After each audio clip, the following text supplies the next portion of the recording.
It's time for Baby and Toddler Instructions with host Blythe Lipman.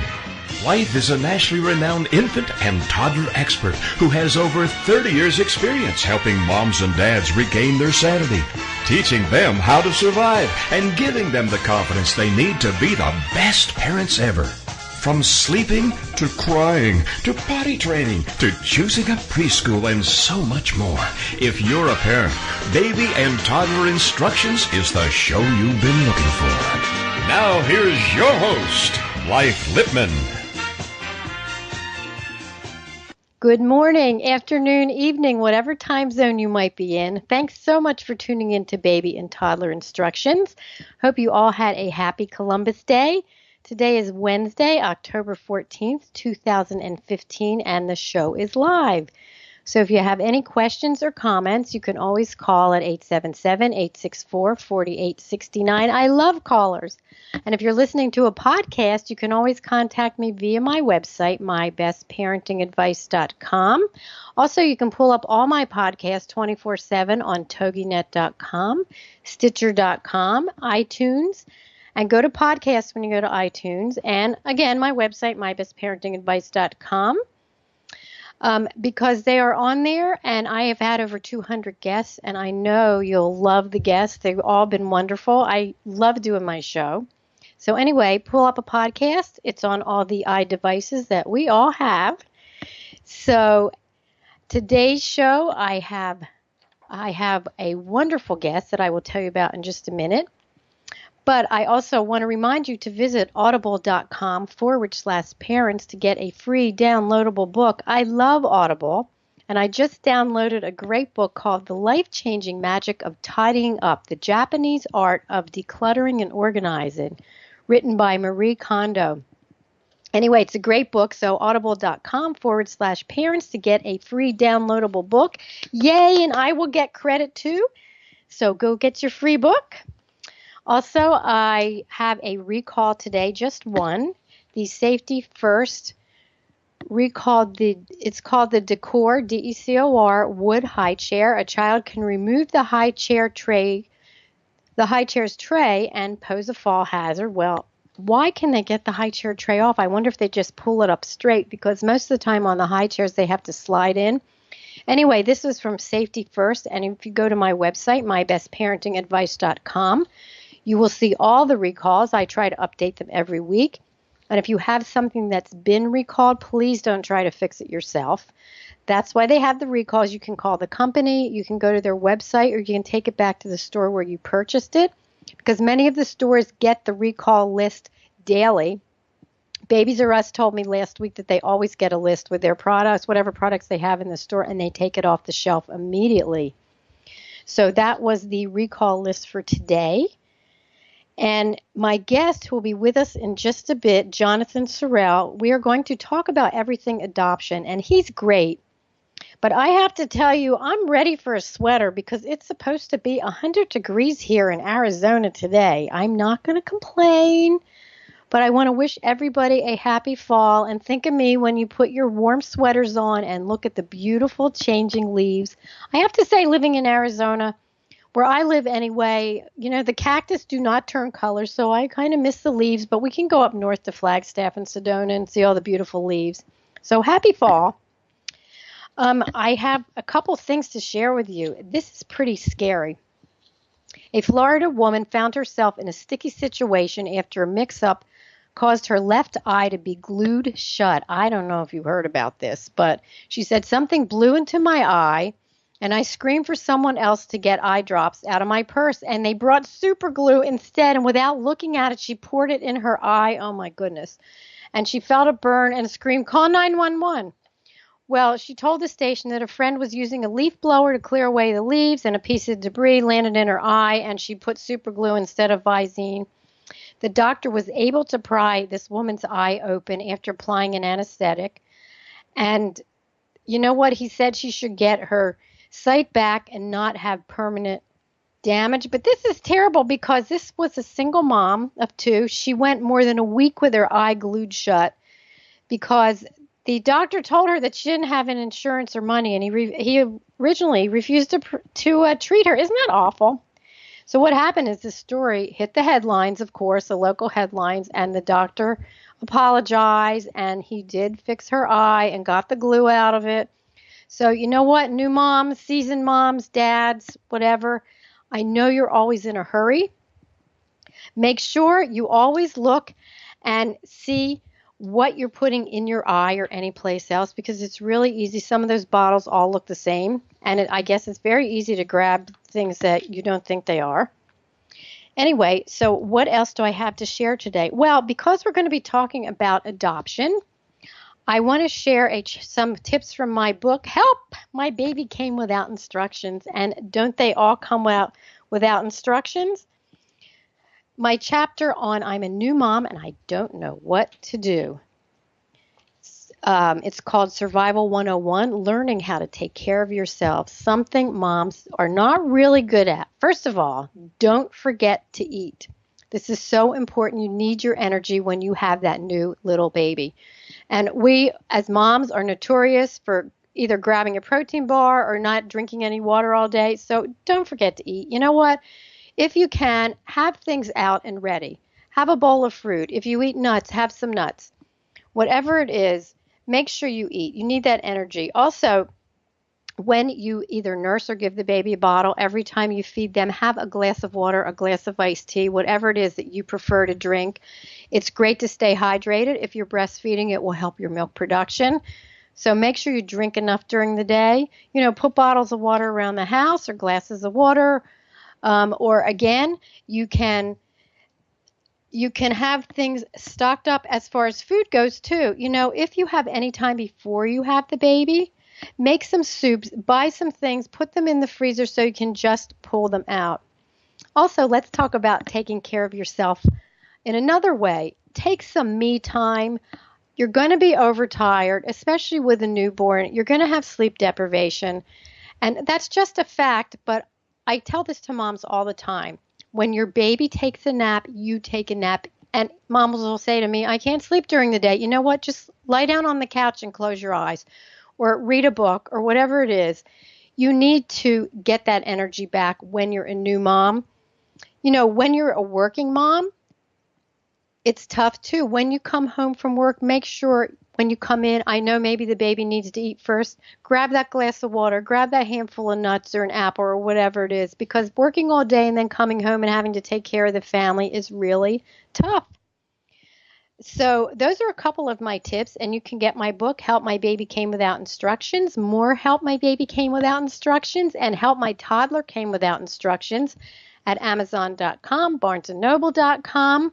My website, mybestparentingadvice.com. And like I said, go to audible.com/baby parents. That's audible.com/parents. You can get a free downloadable book and listen to it. So before I welcome my guest, I have another wonderful story to share with you. Couple adopts a 23-year-old man labeled unadoptable as a child. Steve was 64 years old when his foster parents finally adopted him. While his age makes this story unusual, it's sadly not rare for foster children to age out of the foster care system at 18 without being adopted. That's so sad. Some will remain a part of their foster lives' parents forever, but many, you know what, they're just out on their own and they're not prepared for adulthood. They haven't had parents in their life, and it's very sad. So that was the case with John, who went into foster care at 7 after years of abuse and neglect. Labeled unadoptable, he aged out of the system. At 21, he was living with a school nurse who had taken him, struggling with the tasks of adulthood, keeping a job, managing his finances, renting an apartment. It was then that he met a longtime couple, Mark and Tim, who'd been considering adoption for some time. And then something just clicked. Fast forward 2 years later, the trio are now a family. These two wonderful gentlemen adopted John. And he's part of the family. And you know what? He balked at first. He was afraid of the commitment they were asking. But eventually, he showed up on their doorstep with his belongings in hand. And the three went through the fairly simple process of becoming a family. And according to CNN, older children adoption is on the rise. But over 20,000 children age out of the system every year. You know, I just love that story because There's so many people in the world that don't have parents. You know, a lot of times you take for granted that you're just going to have parents in your life, and it doesn't happen all the time. There are so many children in the foster care system starting when they're babies. So if you want to be a foster parent, that's something else you can do too. You do not have to adopt the child. But if you want to, that's great. You know what? Go for it. We all want a mom and a dad, or we all want a parent. And, you know, we all want somebody to teach us how to ease into adulthood, especially this time in the world with all our technology, you know, with texting and computers. And, you know, it's part of life. And what I find is we spend less and less time calling people on the phone. You know, forget writing letters. It's either an email or it's a text message. I, for one, love to send a thank you card, not via the computer, even though it's really easier. So it all starts at home. It all starts, you know, because this is Baby and Toddler Instructions, and we are going to talk about adoption, but if you have a baby, it all starts at home. I mean, I run an infant room in a preschool, and I have to tell you, my older babies that are around 8 months to a year, I always say, what's the magic word when I hand them something? And I'll teach them please. And they may not be able to use their words yet, but they hear it over and over again. And I'll say thank you, or I'll teach them, you know, to say bye, or whatever it is. It's never too early. There's so many teachable moments when you have little ones. Something as simple as going in the car and looking out the window and finding things that are green. If you have an older toddler, say, how many things can you find that are green? Or taking a walk outside and looking at the flowers. There's so many teachable moments. And whether you have adopted parents or whether you have biological parents, it doesn't matter. You know what? Being a parent of a child is so important that take the time to spend with them and be there with them, and don't think about anything else. You have time to do everything else later. So we're going to have a commercial break in just a few minutes, and when we come back, we're going to talk to life coach and spiritual advisor Jonathan Sorrell. He's adopted, and his siblings have all have adopted parents, and he's going to tell you all about the process, and he's going to tell you what it feels like as a child and also as an adult. You know, we don't think about what it feels like when we're an adopted adult. So please stay with us. Here comes the music. We will be right back.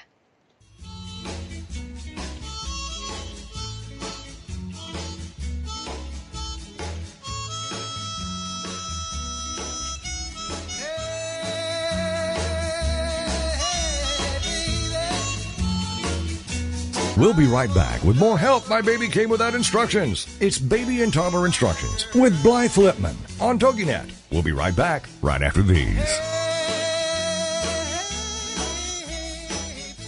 Have you heard? The pages of American Patchwork and Quilting magazine come to life on our new weekly online radio show, American Patchwork and Quilting. Join Pat Sloan, our blogging and quilt designer host, as she talks about the latest trends, ideas, and inspirations. Her guests include quilt pattern designers, authors, quilt shop owners, and our editors, all quilters, just like you. Call in with your questions. Get quilting tips from industry experts. Learn about free patterns. Hear behind-the-scenes stories from our magazines, American Patchwork and Quilting, Quilt Sampler, and Quilts and More. Get the scoop on free stuff and find out more about the best independent quilt shops in North America. To listen to a live show, tune in Monday at 4 p.m. Eastern. Just log on to allpeoplequilt.com/radio. To hear past shows, go to iTunes and search for American Patchwork and Quilting Radio. We hope you'll join us because we know that quilting changes everything. It's words you never heard. Harvey McKay, author of the best-selling book, Use Your Head to Get Your Foot in the Door, includes job search secrets no one else will tell you. Harvey is a true ideopraxist. That's a person who puts ideas into practice. Harvey admits landing the right job can be more difficult than the job itself. And successful people can't have phonophobia. That's the fear of work. But in these economic times, it can be a necessity to make money any way you can. What's a word for using any means to make money? Homo de quinquis. So what's the best job to have? Will Rogers once said, the best job in the country is the vice president. All he has to do is get up every day and ask, how is the president? It's words you never heard. I'm Carolyn Davidson, and you can have fun challenging your words you never heard vocabulary with my new app, Too Funny for Words. Welcome back to Baby and Toddler Instructions with Blythe Lipman on TogiNet, the hour for all moms with little ones to come for great advice, encouragement, and great ideas for all new parents. Now, back to the show with Blythe Lipman.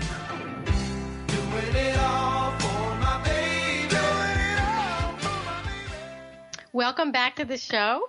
If you are listening live today, October 14th, you can always call us if you have a question at 877-864-4869. I'm here with my wonderful guest, Jonathan Sorrell, and we are going to get right into it to talk about adoption.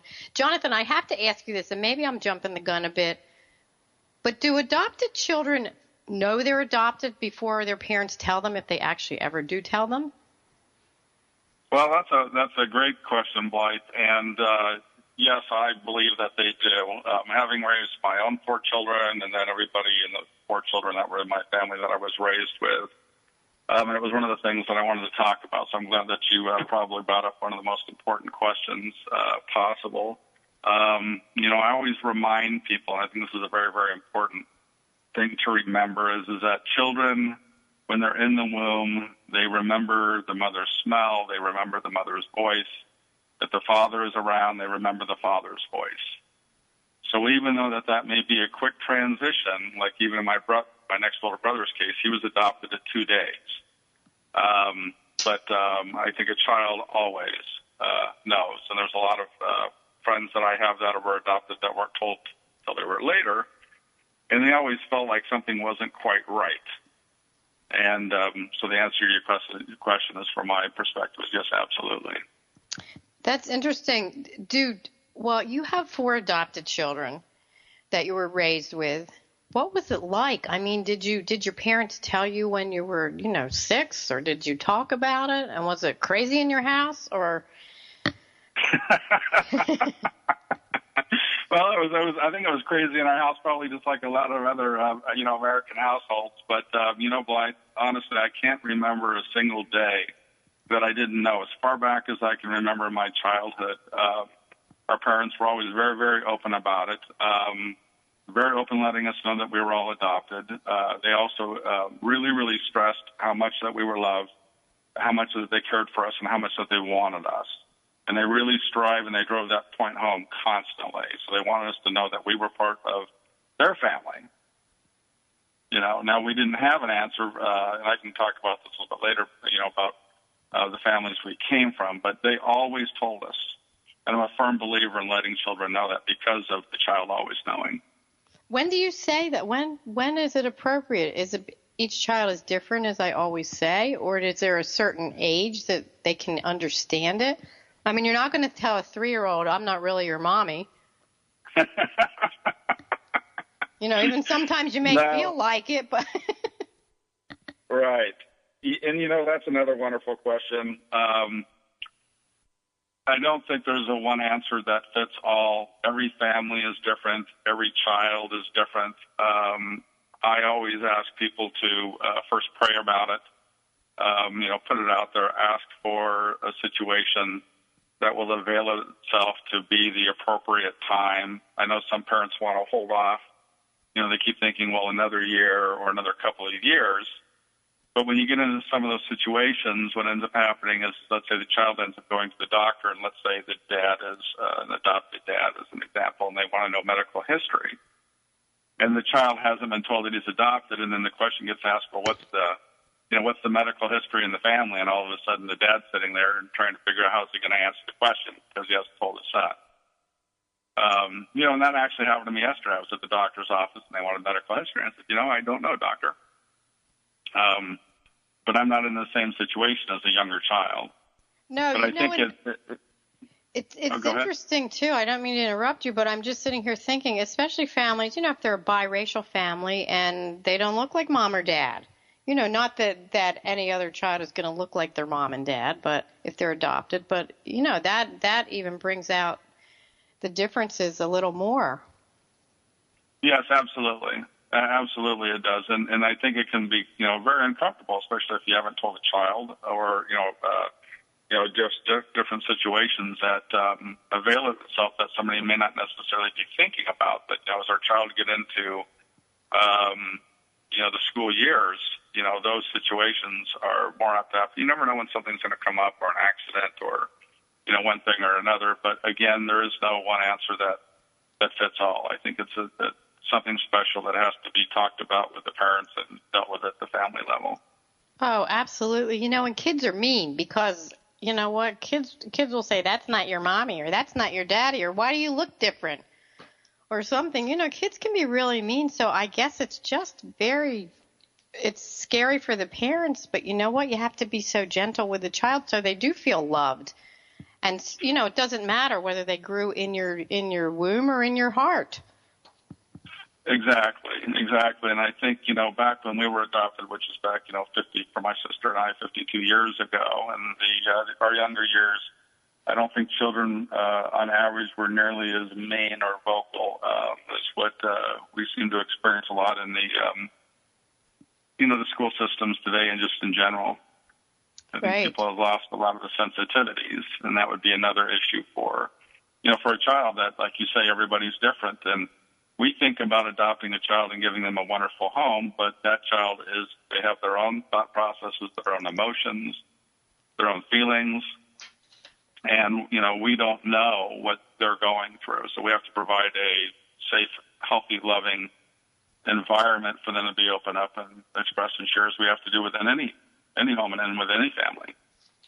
Exactly. Let's go back a minute. What about if you're considering adopting? What do parents have to think about besides, obviously, the money? Yeah, I have heard, some of the adoptions can be very, very, very costly. I have not adopted myself, so I would, first off, people to talk to people within the adoption agencies. But some of the things that I can share with you from my own journey, and that from my siblings, is, if you can, you do need to look at medical backgrounds. And I know a lot of people don't necessarily think about this, but if we're going to go back and touch base quickly on, does a child know that they're adopted, then there may become a time when a child decides to, reach out to that family to make that connection, if it does ever come up. And for different adoptees, it may never come up. For some, it may come up sooner, and some adoptees, it may come up later. So what I recommend is that if you're going to adopt through a family or through an agency, and you have the possibility, especially with electronic age today, I say, see if you can get a photo album of the family that's putting the child up for adoption. If you can get pictures of the family, the mother, the father, any siblings, if the parents and the mother would like to write the child a letter, if there's any contact information. And you don't have to necessarily give it to the child, but you just hold it in safekeeping, because you never know if it's 5 years, 10 years, 20 years, 40 years down the road, and somebody's looking to have that information. Because, some adoptees come from close adoption states like Arizona, which is where all four of us were adopted. So that becomes very, very difficult. You work the legal system. You don't have access to your records. And my brother has a story that I went through that was very, very sad after many years. So I think contact information, photo albums, medical backgrounds, try to look at the family. There's a lot to take into consideration when you're adopting, and I think everybody needs to really sit back and look at everything on the table very objectively. I think that's great with the photo album, because you can't go back. I mean, and if you are dealing with a family that wants to adopt out their child, I mean, you can't, because you do hear so many stories. 40 years later, somebody wants to know who their birth mother was, and they can't find them, and there's nothing there, and maybe they've passed away or they're in another state or whatever it is. I think that's great. What a great tip. My brother's situation, if I can just share real quick. So, growing up, he wanted to know. The three of us really weren't interested back in our teens. He really wanted to know. 20 years later, 25 years later, he gets in touch with the court, has to work through what's called a confidential intermediary. It takes about a year to find his father. Confidential intermediary finds his father. They come within 10 days of actually meeting each other, but it has to be done legally. So they haven't met yet, and they don't have any direct contact with each other. It's being done through this intermediary. And then the father wrote back and said, I've decided not to meet my brother after all these years. And so he was probably about 40 when that happened. That was about 15 years ago. And to have that go up and then be elated and then have it taken away, he was really crushed by that. It was really, really hurtful. And then he's worked through that healing. And that's become part of, his journey. So, we just don't know. And like you say, you don't know when somebody's going to ask. So I say, get the information if you can have the information. You don't have to offer it to them. You don't have to put it on the table. But should the time frame ever come up in their lifetime, because I've seen some amazing things happen between those two families and a lot of appreciation occur. But if we have it now, because even though we have the electronic age, but because there's so much electronic theft and other things out there, people aren't always open. They think that you're after my bank account. What are you here for?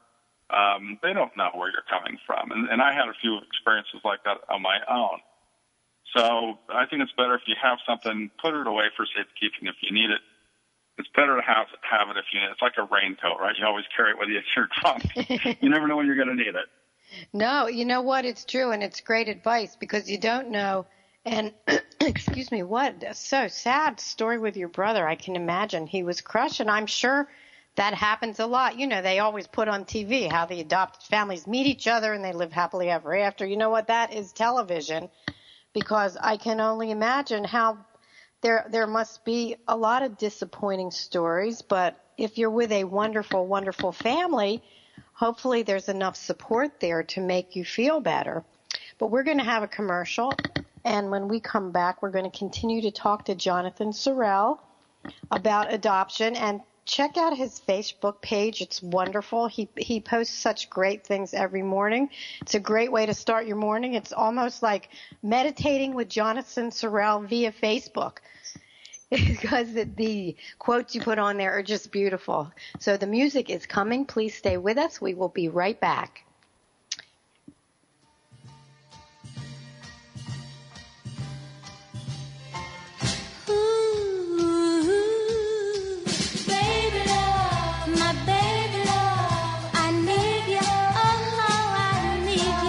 We'll be right back with more help. For help, my baby came without instructions. It's Baby and Toddler Instructions with Blythe Lipman on TogiNet. We'll be right back right after these. Baby love, my baby love, I need you, I need you. If you're ready for a big change in your work, your career, your happiness, your life, it's time for the $1 Million Mindset with Marla Tabaka. Monday afternoons at 2, 1 Central on TogiNet.com. Marla believes that with the right mindset, anything is possible. Join us as successful life coach Marla Tabaka inspires you and her clients to explore, discover, and live your dreams by developing what she calls the $1 Million Mindset. Marla will inspire you to take action on your dreams and reveal secrets to success that will help you realize your own unique power. Tune into the $1 Million Mindset for heartwarming stories with Marla Tabaka. Learn tips and tricks to building a successful business and unlock the secrets to creating a happier, more balanced life through abundant thinking and attraction power.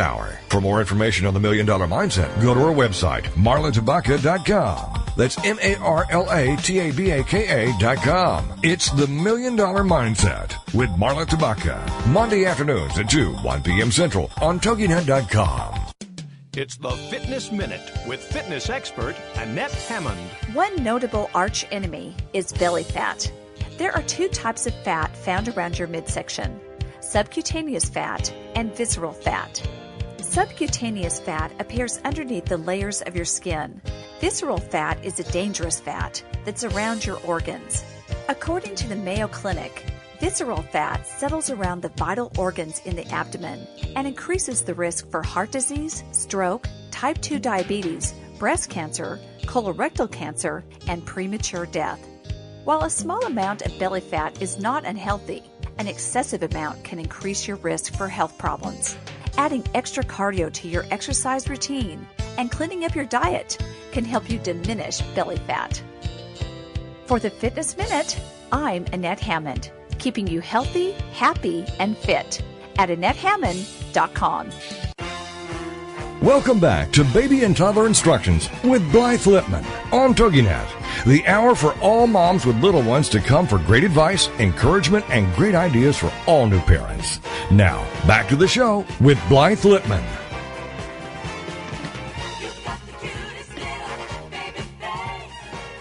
Well, welcome back to Baby and Toddler Instructions. I'm so excited you can be with us today, whether you're listening live or whether you are listening to a podcast. My wonderful guest is Jonathan Sorrell, and we were talking all about adoption because he is one of 4 children that was adopted in his home. And anyway, we were talking during the break, and Jonathan's a beautiful writer. He puts quotes all the time, as I said before the break, on Facebook, but he has some wonderful wisdom that I want him to read to you before we go on. So, Jonathan, you are on. Please share. Thanks, Blythe. Okay, so I wrote this last night, and it's dedicated to all of the parents and the adoptees out there. And it goes like this. Was it an act of giving birth that made you a mother? Yes, it was. Did you ever lose that label when you relinquished your child? No, of course not. If people were measured by their deeds, on the one hand, my mother gave me up for her own good reasons and for my best interests. Yes, I had a woman who also rode my back, gave me everything she had for each and every one of the 4 children she adopted, but did not give birth to. When I was sick, she held me. When I cried, she cried with me. Which acts make you more of a mother? Both, I realized. Being a parent is about bearing children and wanting what's best for them. And on the other hand, it's about bearing witness to life. Wow, I am sitting here with the chills. That is beautiful and so true. So true. You know what? A mother is a mother is a mother. Whether it's adopted, Absolutely. Whether it's a real mother, you know what? We love our children beyond belief. There's nothing better. So that's beautiful. Thank you so much for writing that and sharing it. I think you need to post it everywhere. Just beautiful. I want to ask you a question. When did you find out you were adopted, and do you remember how it felt? Well, I can't never remember a time in my life when I did not know that I was not adopted. I want to think back maybe like 5, 6, or 7 years of age. And at that time, my mother had shared that with all of us. So I never remember a time that we did not know. Now, unfortunately, she's been gone for 27 years, and I really wish she was around and could share her wisdom because she was really truly an amazing woman. But as far as it felt, I really didn't know. This was my family. I love my siblings. We had the usual family situations, as I had mentioned. And what was interesting, though, Blythe, was after my brother went through his situation and told me about the confidential intermediary, I had gone and done my own research, hired somebody through the court about 7 years ago, hopped on a plane, went to Missouri with what little information that I had. Had an amazing journey, met amazing people that took me into their homes, showed me family trees, people I had dinner with that didn't know me when I knocked on their door. Wow. And on the other hand, I have people that literally told me, don't ever call me again, don't ever come back. So I had one extreme to the other as far as my journey. That journey at that time, after a couple of years, I searched for about 3 years, I kind of put it aside in my life. And went back to realizing that, my birth mother is my birth mother. I pray for her. I pray that one day that we will come together again, if it be, divine will. The mother that raised me was an absolutely amazing woman. If I ever knew a Proverbs 31 woman, truly it was the woman that raised me. She gave everything for her family and everything for every one of her children, none of which she had raised. So the love was so deep, a truly amazing woman. And so now I've gone through my own healing, and I just look at it as I'm one of God's children, as we all are. And so I am consoled in that. How lucky to have a mother like that. You know what? Because not every mother is the same. There are mothers, all mothers are different, but to have a child is amazing. But what happens, you know, I've met a few people in my life, and I've found out that they were adopted, and they're embarrassed to say they were adopted, like somebody didn't want them. I mean, how do you know what, if you don't end up with a loving family, I wonder how you deal with that. And as an adult thinking, why didn't my mother want me? And it doesn't always have to be bad.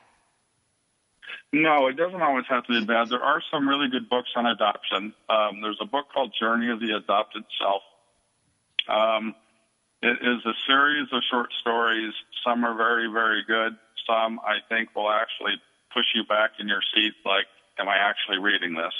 They're pretty amazing.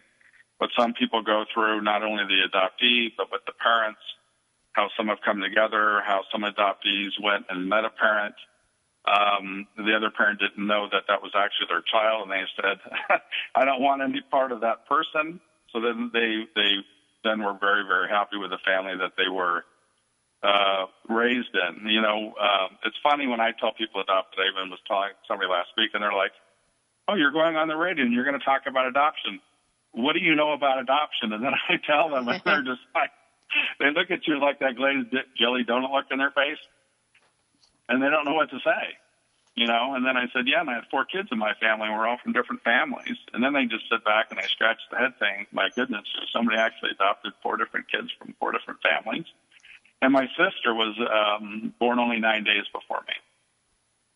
And so my parents originally wanted 3 children. And then the family attorney called, and apparently one of the other families, the family's giving birth, there was a little disconnect. And then my mom got a call from the family attorney and said, we have a little boy. And my mom just basically just said, well, we'll take him. So 9 days after adopting my sister, they adopted me. And I was the 4th of 4.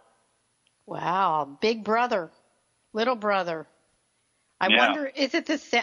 It's funny with 4 children, you know, you have the middle child, you have 4. Were one of you leader of the pack?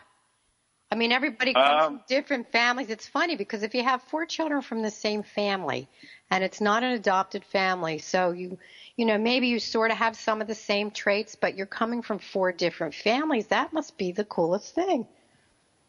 We do. We all are very, very uniquely different.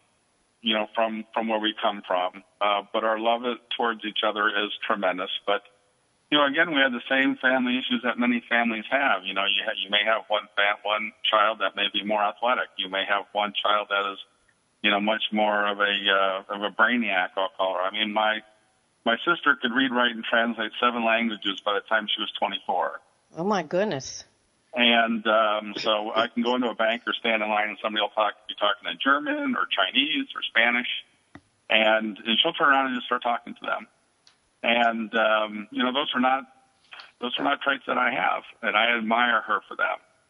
But on the other hand, that she truly admires the traits that I have as a family member. And I think the greatest thing that we have that we offer to each other is our love and our mutual respect of each other. So, you know, because you're all different, did you always want to be like one of your siblings? Like, I wish I could do that? Or I'm sure your parents embraced your differences because you sound like you had such wonderful parents. They were very, very supportive to all of us. And the answer to your question is yes. I wish that I had a memory like my sister. You know, especially, you know, that I'm a little bit older now, trying to remember things doesn't come so easily. My next older brother, 2.5 years older, he was a prom king, you know, in high school, total jock, state cross country and then track. My sister followed, you know, that way. My oldest brother was he skydived, weightlifted, you know, was into the motorcycle thing. So everybody was just very uniquely different. That's funny, and you're the philosopher of the family. And the spiritual advisor and that must have been so cool growing up like that. Yeah, it was, like I said, we have a lot of the same things that families had, but we never felt, at least for me personally, and I've never asked this question, but I think if we were all asked individually, none of us would change any of our journeys, none of us would change our stories. None of us would change the family that we grew up in. And I'm not saying our parents were not perfect by any shape or form. But we look back now and we looked at the blessings we have. We looked at what they gave. We looked at the role models that they were. And we look at, there's an old country saying that says if you teach your children, you're teaching your children's children. And surely I believe that each of the children in my family, and even to my own children, that they're all living gifts, and they carry on the traditions of the parents that raised us. And I think that's what families should do. I so agree. Did your other siblings, did they all want to find out who their birth parents were, birth mother? No, my oldest brother has never had an interest. My sister has never had an interest. When my parents passed, my mom 27 years ago, my dad 18 years ago, she was really deeply hurt by that. She never had anything to look. I think my search may have come up because what my brother had went through, and we talked weekly, and I think that may have spurred up some emotions that were inside of me that were probably buried that I hadn't dealt with, and so I went on that journey. Plus, it was the time that came up, I was going through my divorce, so I was kind of struggling back then. Because I'm sitting here thinking, if I were adopted, maybe I am. Nobody ever told me. My brother used to always say you're adopted when I was a kid. So, But I was just thinking, for me personally, I think I'd want to know. I think I just said, and I think as a woman, and I'd be curious and want to know. I think I'd want to know what my mother looked like and where she came from. But, I've heard so many stories like your brother's, and it breaks my heart because, people say, oh, don't go after something you don't need to know. But then again, people that say that, maybe they're not adopted, because all of us have certain needs. And it's good to know. Well, we do. You know what? But we're going to break for commercial in just a few seconds. And when we come back, I am going to ask you what your favorite parenting tip is, because you do have children. I know it has nothing to do with adoption, but I love to know my guests' favorite parenting tips. And I know you're a great dad. And it's always interesting to hear, because sometimes it's funny. We get the many tips that I've gotten all seem to point to the same thing, and I will share that after the break, after I hear your tip, and we can talk a little bit more about adoption. So the music will be coming up in just a few seconds. Please stay with us. I'm with my guest, Jonathan Sorrell. We'll be right back.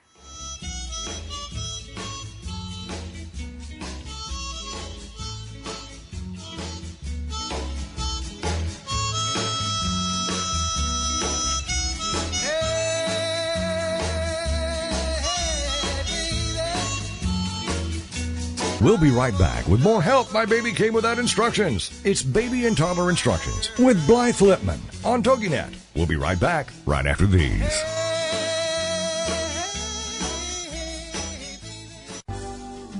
This is Uncommon Sense for Leaders, a forum for exploring leadership from the intellect, the heart, and the spirit. Whether you're a leader now or aspire to be a leader in the future, you owe it to yourself to learn about the big ideas that have shaped the careers of compelling communicators, masters of influence, and highly effective leaders. Uncommon Sense for Leaders. Tune in to hear thought-provoking ideas on every aspect of leadership. You can expect dynamic discussions with special guests, quick tips you can apply immediately for better results, and the tools you need to take you from where you are to where you want to be as a leader. Are you ready to crack the code for achieving unprecedented results? Then join the host for Uncommon Sense for Leaders, Catherine Carlisi, every Wednesday at 3 p.m. Eastern Standard Time, right here on the All Business Radio Network.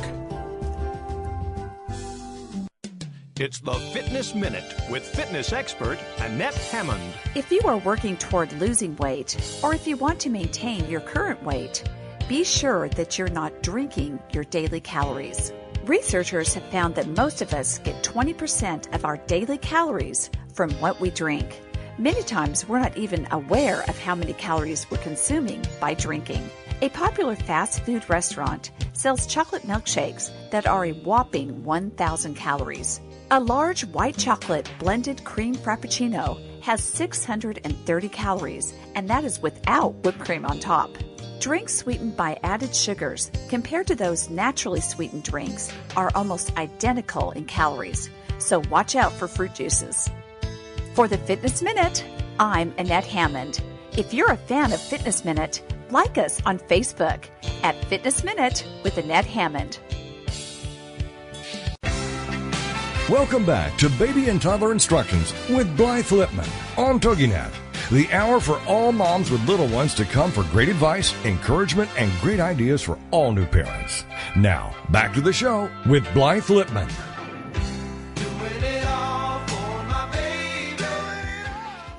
Well, welcome back to Baby and Toddler Instructions. Thanks so much for tuning in. If you're listening to a podcast and you need to contact me, go to my website, mybestparentingadvice.com, and listen. Don't forget to listen to all the other great shows on TogiNet. We have such good hosts and such great shows about everything you would want to know. So take a look, toginet.com, and you can also be a radio host.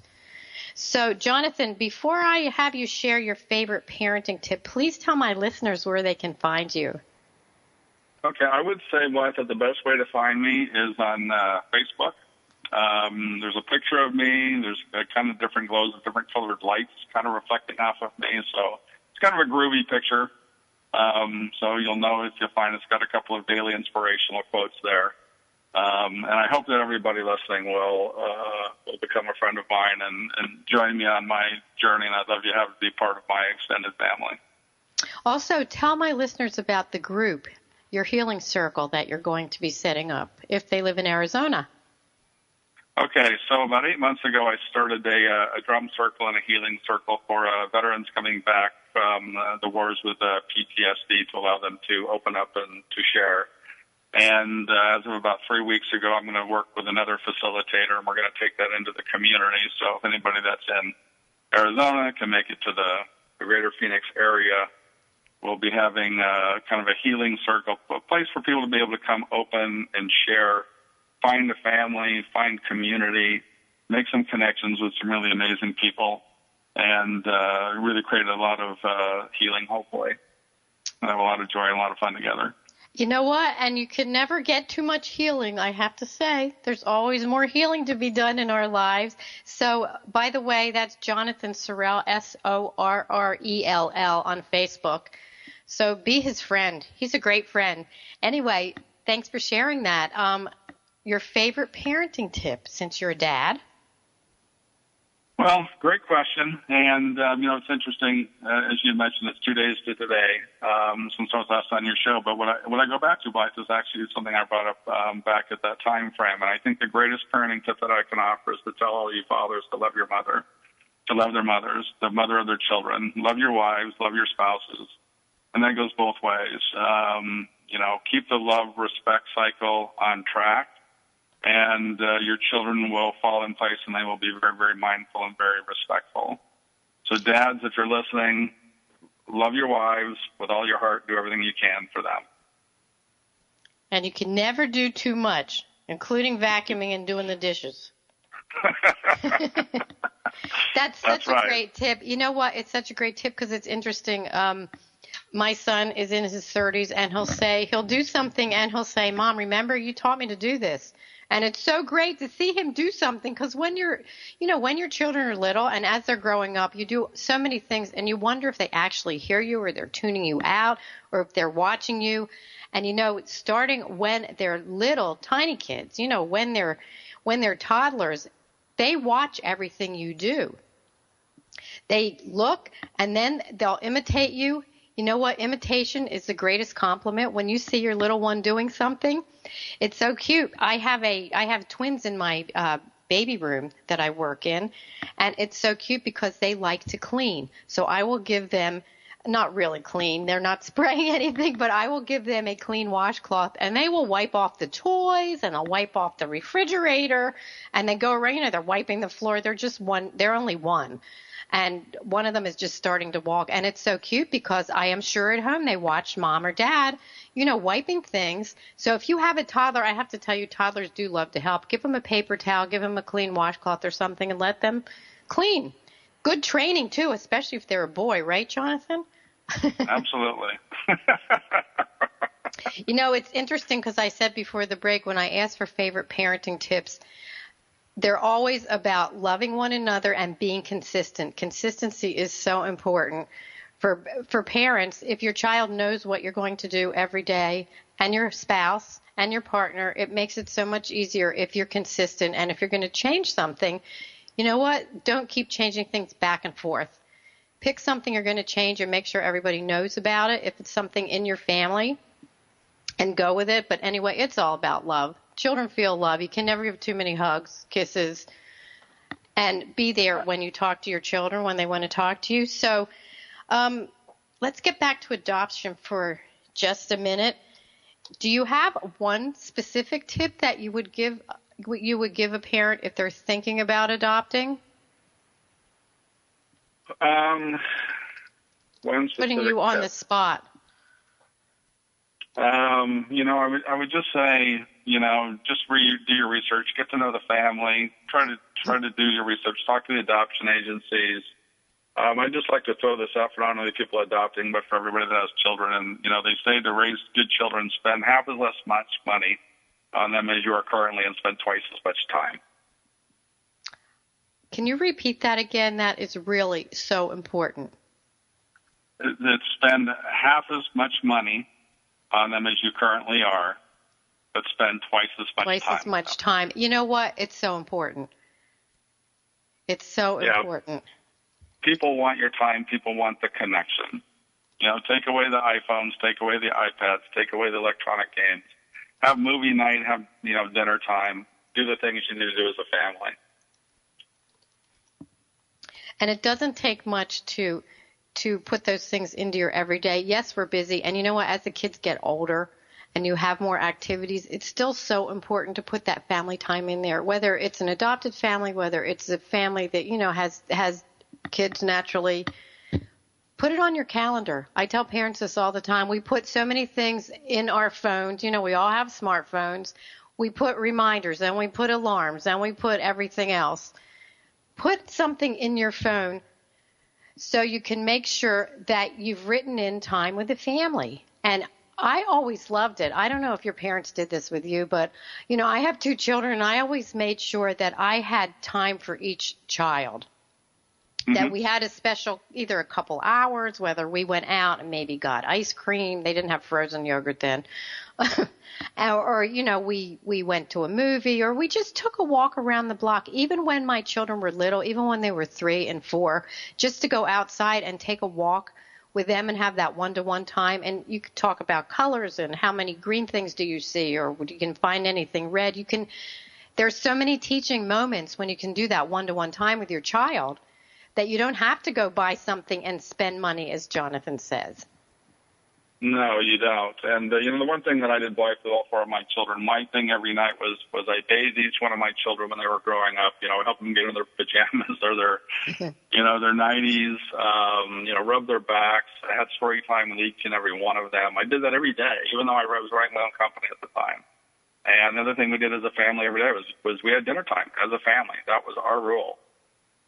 And it's a good rule, and the phones need to be turned off and not at the dinner table, even moms and dads. You know what? If you have business to do, don't do it while you're eating dinner, because so many times, and I don't know if your kids will say this to you, Jonathan, but I know my kids have said it a lot, remember when, and we'll reminisce. And you know what? Some of the stuff is funny, and we'll laugh about some of the things when they were growing up, but they do remember, and when they have their own families, they do things like you did them.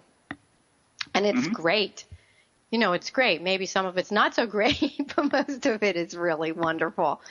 Especially I'm a new grandma, as I probably tell everybody every week, and to see my daughter with her baby and things she's doing just like I used to do is just, it just warms your heart. Just really warms your heart. That's really beautiful. Do you see your kids doing things that you did? I do. As a matter of fact, my youngest son bought a car yesterday, and he sent me a text last night just thanking me for helping him through it. He said it was really stressful.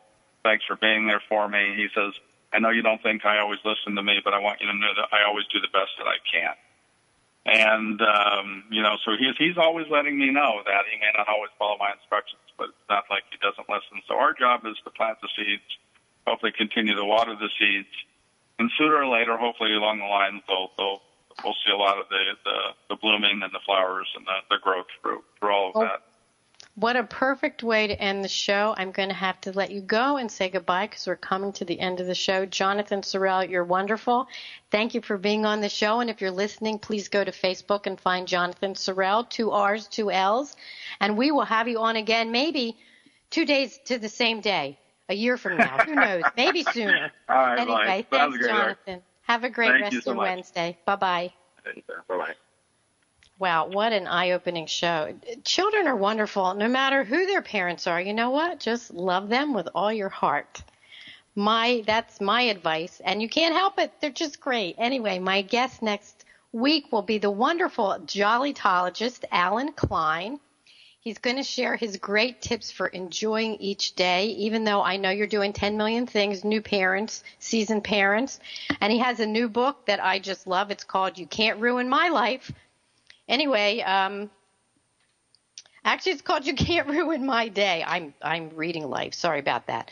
Also, don't forget to find me on Facebook. I have Best Parent Advice page and Baby Instructions. I'm on Facebook. I'm on Twitter. I'm on LinkedIn, I'm on Pinterest, I'm on Google, and I do Periscopes. If you don't know about Periscopes, they're short little videos that stay on Twitter, part of Twitter, for 2 days, and I always give my parenting tips on my Periscopes. Also, I am going to start getting involved with Reddit. If you don't know Reddit, great forums if you have questions about anything, parenting, cooking, anything. Reddit's another great site.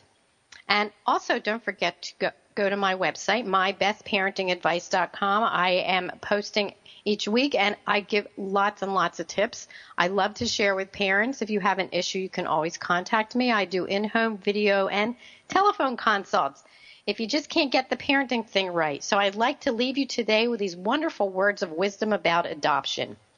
We didn't give you life. Life gave us the gift of you. And I always questioned whether I was ready to adopt. Then I realized no child was ready to be an orphan.